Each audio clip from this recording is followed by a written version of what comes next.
did you guys start out developing the concept that you have, which, and how would you describe it? That's really what I'm trying to get at. Yeah, boy, how would we describe this? I ended up trying to shorthand describe it to somebody as the rough theater of Peter Brook meets the minimalism and elegance of kabuki theater. That was my shorthand. That was my Right. shorthand. And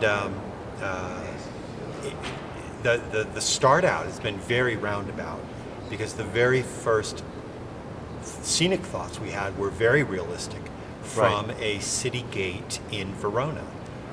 Stone, Renaissance carving, and the whole 9 yards. So we made this gigantic, not full circle, but I would say half Right. circle. So when you were exploring that, I mean, I would say the set, it is minimalistic. It's very beautiful. It's obviously well, I don't know. To me, it's obviously like a stage, platform, church, temple space. Perfect. That's for That's exciting. That's how you describe it because Right. we felt like from the get-go the story kind of lives on two levels. One, kind of a naturalistic, normal level, and then on more of a much heightened mythical level. And I think for me, out of that myth comes that sense of ritual, temple, altar, and formal presentation, Right. which I think exists in the production. There are moments that are Yes. hugely naturalistic, and then the others which are very formalized and beautifully ritualistic, very Right. quiet, very different kind of sense of time. I've always thought that Shakespeare plays responded very well to the sense that you don't create a setting for them so much as you build a theater for them to exist in.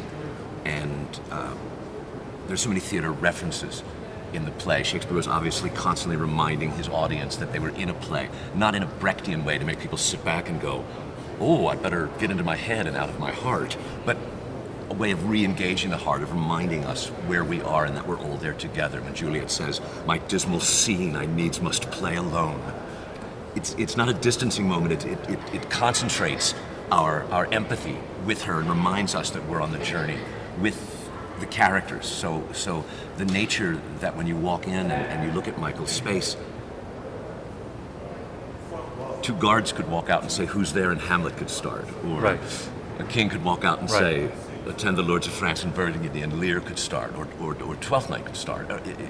I love that sense of what's going to happen out there. You look at the space, you sense that there are rules to it, or a kind of order to it, in the same way that if you didn't know the game of basketball and you looked at a basketball court, you could infer a certain movement.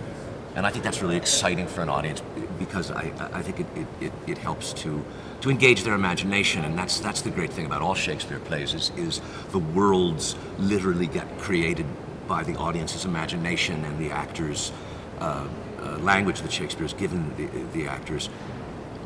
Everyone in the room creates the space, and the space constantly changes because the language constantly allows it to shift. So I think it's a very exciting way of exploring these plays.